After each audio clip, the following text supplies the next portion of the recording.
Hi folks, Scunny Mag Paul here with another away day guide. This one is for Leicester City. If your team's visiting the King Power Stadium, everything you need is going up.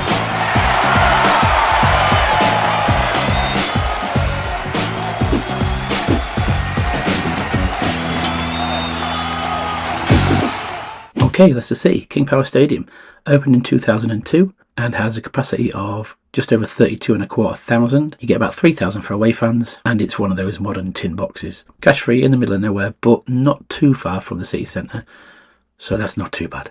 For those coming in by train, Leicester Station is served by cross-country trains and East Midlands Railway.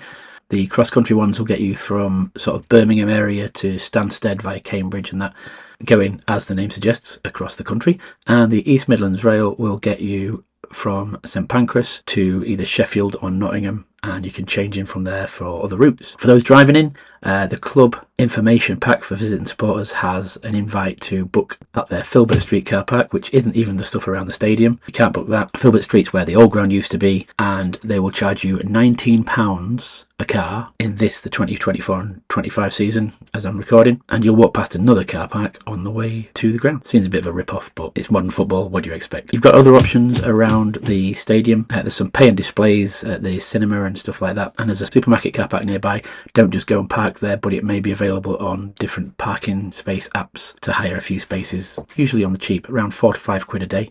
But if you use those, you'll know where to look. The Leicester Tigers Rugby Club is not too far away, about a 15-minute walk, and they open their car park to football fans on a match day when they're not using it, and it's around £10 a time, which is a lot better than the club's option. But as I say, there are smaller car parks available around the area, and there's some more pay and displays in the city centre, which may give you better value but leave you a longer walk. Once you've arrived and settling in, you'll probably want to find a pub. So if you've come on train, the Hind Bar is just on the corner as you come out of the station and make your way back to the main road. You can find them at Units Jaws Lows, and they are away friendly. They welcome away supporters, and it's usually a first stop for visiting fans coming in using the trains. Moving in towards the city, from there you've got the Barley Mow just as you get onto Granby Street.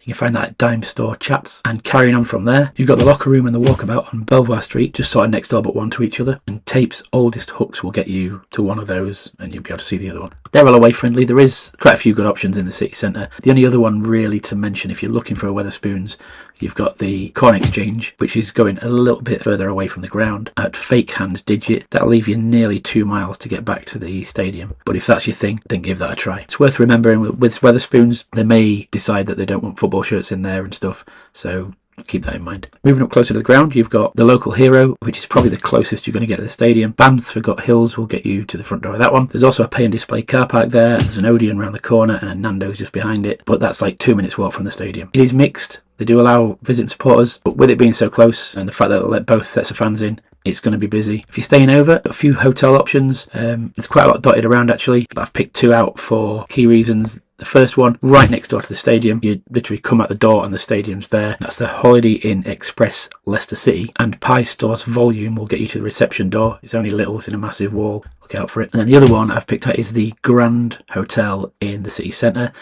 It's 2 minutes walk from the train station, in the middle of all the pubs that are away friendly, and Else Rocks Exit will get you to the steps at the front of that one. When you're ready to head up to the stadium, if you are still in the city centre, it's about a 45-minute walk depending on how far you've gone away from the train station. And if you're in the Walkabout or Locker Room on Belvoir Street, if you come out, turn left, go over the junction, you will then be on Rutland Street. Just on your right, opposite the Tesco Express, there's a bus shelter. The stands are all coded, so it's the EK bus stand that you need to be at. And there's buses every 6 minutes up to the Odeon Cinema Complex near the stadium, near where the Local Hero pub is. And they'll take about 15 to 20 minutes to get there. They're on the side of 20 minutes on a match day. And don't rely on getting the first bus either, because it might be full. So give yourself the time to get there if you're doing that. Alternatively, it's about a 45-minute walk up to the stadium. You want to be on the northeast corner, where you'll be split into two channels, left and right of the curve. They will search you and this, that and the other. They both go to the same area once you get in, so don't worry too much about it. But Cult Truth Model will get you in front of where they're doing all the searches and stuff. And quickly on pubs, the club have a 24-25 season guide for visiting supporters, and some of those, so the Swan and Rushes and the Counting House, which is listed as the designated visiting supporters pub, are both now permanently closed, so don't pay too much attention to them. Always check locally for most recent update, and if anything else has changed, add it to the comments to help other fans. I've been Paul, you've been very patient, thank you very much for listening, and I will see you in the next one. Cheers.